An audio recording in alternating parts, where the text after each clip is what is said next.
कृष्ण कृष्ण हरे हरे, हरे राम राम राम हरे हरे, हरे कृष्ण कृष्ण कृष्ण हरे हरे, हरे राम राम। श्रीमद् भगवत गीता यथारूप अध्याय 8 भगवत प्राप्ति। श्लोक नंबर 15। मामुपेत्य पुनर्जन्म दुःखालयम् शाश्वतं नाप्नुवन्ति महात्मानः संसिद्धि परमां गतः।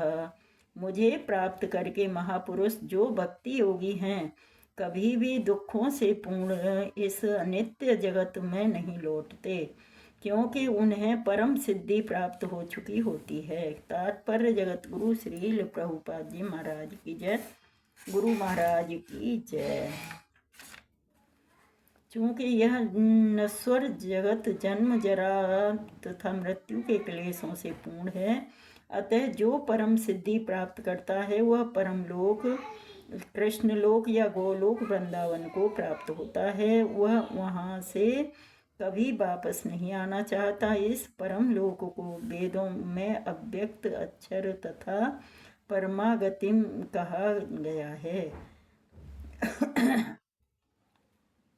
दूसरे शब्दों में यह लोक हमारी भौतिक दृष्टि से परे है और अवर्णनीय है, किंतु यह चरम लक्ष्य है जो महात्माओं का गंतव्य है। महात्मा अनुभव सिद्धि भक्तों से दिव्य संदेश प्राप्त करते हैं और इस प्रकार वे धीरे धीरे कृष्ण भावनामृत में विकसित करते हैं, भक्ति विकसित करते हैं और दिव्य सेवा में इतने लीन हो जाते हैं कि वे न तो किसी भौतिक लोक में जाना चाहते हैं, यहाँ तक कि न ही वे किसी आध्यात्मिक लोकों में जाना चाहते हैं। वे केवल कृष्ण तथा कृष्ण का सामीप्य चाहते हैं, अन्य कुछ नहीं। यही जीवन की सबसे बड़ी सिद्धि है। इस श्लोक में भगवान श्री कृष्ण के सगुणवादी भक्तों का विशेष रूप से उल्लेख हुआ है। ये भक्त कृष्ण भावनामृत में जीवन की परम सिद्धि प्राप्त करते हैं। दूसरे शब्दों में वे सर्वोत्तम आत्मा हैं, सर्वोच्च आत्मा हैं। आब्रह्म भुवनालोका पुनरावर्तिनोर्जुन मामुपेत्य तु कौन्तेय पुनर्जन्म न विद्यते। इस जगत में सर्वोच्च लोक से लेकर निम्नतम सारे लोक दुखों के घर हैं, जहाँ जन्म तथा मृत्यु का चक्र लगा रहता है। किंतु हे कुंती पुत्र, जो मेरे धाम को प्राप्त कर लेता है वह फिर कभी जन्म नहीं लेता। तात्पर्य जगत गुरु श्रील प्रभुपाद जी महाराज की जय। गुरु महाराज की जय। समस्त योगियों को, चाहे वे कर्म योगी हों, ज्ञान योगी या हठ योगी, अंततः भक्ति योग या कृष्ण भावनामृत में भक्ति की सिद्धि प्राप्त करनी होती है। तभी वे कृष्ण के दिव्य धाम को जा सकते हैं, जहाँ से वे फिर कभी वापस नहीं आते। किंतु जो सर्वोच्च भौतिक लोकों अर्थात देवलोकों को प्राप्त होता है, उनका पुनर्जन्म होता रहता है। जिस प्रकार इस पृथ्वी के लोग उच्च लोकों को जाते हैं, उसी तरह ब्रह्मलोक, चंद्रलोक तथा इंद्रलोक जैसे उच्चतर लोकों से लोग पृथ्वी पर गिरते रहते हैं। छांदोग्य उपनिषद में जिस पंचाग्नि विद्या का विधान है, उससे मनुष्य ब्रह्मलोक को प्राप्त कर सकता है। किंतु यदि ब्रह्मलोक में वह कृष्ण भावनामृत का अनुशीलन नहीं करता तो उसे पृथ्वी पर फिर से लौटना पड़ता है। जो उच्चतर लोकों में कृष्ण भावनामृत में प्रकृति करते हैं, वे क्रमशः और ऊपर जाते रहते हैं और प्रलय के समय वे नित्य परम धाम को भेज दिए जाते हैं। श्रीधर स्वामी ने अपने भगवत गीता भाष्य में यह श्लोक उद्धृत किया है। ब्राह्मणात् सहस्ते सर्वे संप्राप्ते प्रतिसंचरे परस्यांते कृतात्मानः प्रवेशन्ति परम पदम।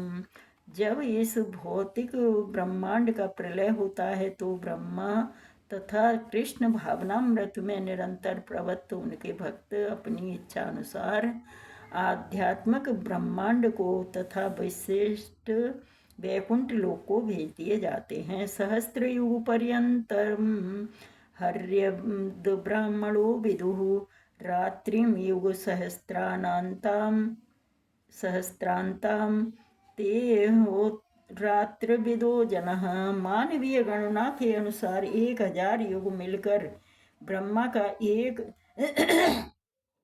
दिन बनता है और इतनी ही बड़ी ब्रह्मा की रात्रि होती है। तात्पर्य जगतगुरु श्रील प्रभुपाद जी महाराज की जय।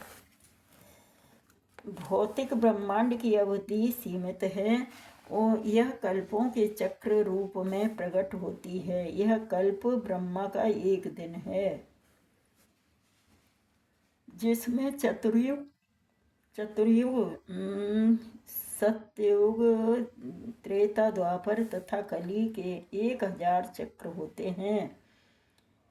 सतयुग में सदाचार ज्ञान तथा धर्म का बोलबाला रहता है और अज्ञान तथा पाप का एक तरह से नितांत अभाव होता है। यह युग 17,28,000 वर्षों तक चलता है। त्रेता युग में पापों का प्रारंभ होता है और यह युग 12,96,000 वर्षों तक चलता है। द्वापर युग में सदाचार तथा धर्म का ह्रास होता है और पाप बढ़ते हैं। यह युग 8,64,000 वर्षों तक चलता है। सबसे अंत में कलयुग जिसे हम विगत 5,000 वर्षों से भोग रहे हैं आता है, जिसमें कलह अज्ञान अधर्म तथा पाप का प्राधान्य रहता है और सदाचार का यह लोप हो जाता है। यह युग 4,32,000 वर्षों तक चलता है।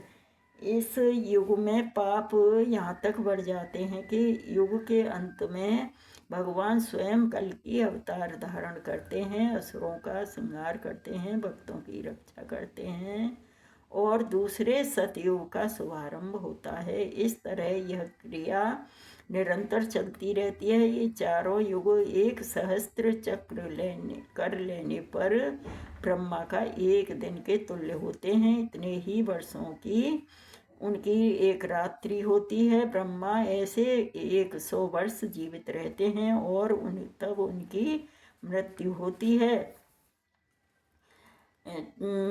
ब्रह्मा के ये 100 वर्ष की गणना के अनुसार पृथ्वी के 31 पदम 10 खरब 40 अरब वर्ष के तुल्य हैं। इन गणनाओं से ब्रह्मा की आयु अत्यंत विचित्र तथा समाप्त न होने वाली लगती है, किंतु नित्यता की दृष्टि से यह बिजली की चमक जैसी अल्प है। कारण अर्णव में असंख्य ब्रह्मा अटलांटिक सागर में पानी के बुलबुले के समान प्रकट होते और लोप होते रहते हैं। ब्रह्मा तथा उनकी सृष्टि भौतिक ब्रह्मांड के अंग हैं, फल स्वरूप निरंतर परिवर्तित होते रहते हैं। इस भौतिक ब्रह्मांड में ब्रह्मा भी जन्म जरा रोग और मरण की क्रिया से अछूते नहीं हैं, किंतु चूंकि ब्रह्मा इस ब्रह्मांड की व्यवस्था करते हैं, इसलिए वे भगवान की प्रत्यक्ष सेवा में लगे रहते हैं। फल स्वरूप उन्हें तुरंत मुक्ति प्राप्त हो जाती है। यहाँ तक कि सिद्ध सन्यासियों को भी ब्रह्मलोक भेजा जाता है, जो इस ब्रह्मांड का सर्वोच्च लोक है, किंतु कालक्रम से ब्रह्मा तथा ब्रह्मलोक के सारे वासी प्रकृति के नियमानुसार मरणशील होते हैं। अव्यक्ताद्वैतयः सर्वा प्रभन्त्य हरागमे रान्यागमे प्रलीयन्ते तत्रैवाव्यक्तसंज्ञके। ब्रह्मा के दिन के शुभारंभ में सारे जीव अव्यक्त तथा अवस्था से व्यक्त होते हैं। और फिर जब रात्रि आती है तो वे पुनः अव्यक्त में विलीन हो जाते हैं। हरे कृष्णा कृष्णा कृष्णा हरे हरे, हरे राम राम राम हरे हरे। तो ये ब्रह्मा की आयु 100 वर्ष बताते हैं, और 100 वर्ष भी ऐसे हैं कि उनका एक दिन ही एक कल्प के समान है। एक कल्प में चारों युग एक एक हजार बार जो हो में इतने का एक कल्प होता है। तो उसी हिसाब से उन ब्रह्मा का एक दिन होता है और रात्रि होती है, उसी में इतने इतने युग बीत जाते हैं, और जब उनकी आयु 100 वर्ष मानी गई है। तो इस वजह से ब्रह्मा की आयु भी हमें ऐसी महसूस होती है कि इसका कोई अंत ही नहीं होगा, पर लेकिन होता है ऐसा। तो लेकिन जैसे ब्रह्मा का दिन होता है तो हम प्रगट सारी सृष्टि प्रकट हो जाती है। जब रात्रि होती है तो उसी में प्रलय होके ब्रह्मा में ही हम ये ब्रह्मा में नहीं, ब्रह्मा के प्रदाता जी भगवान श्री कृष्ण में ही हम विलय हो जाते हैं। और जब ब्रह्मा का दिन होता है तो भगवान श्री कृष्ण सबकी उत्पत्ति कर देते हैं। हरे कृष्णा कृष्णा कृष्णा हरे हरे, हरे राम राम राम हरे हरे। श्रीमद् भगवत गीता यथारूप की जय। हरे कृष्ण।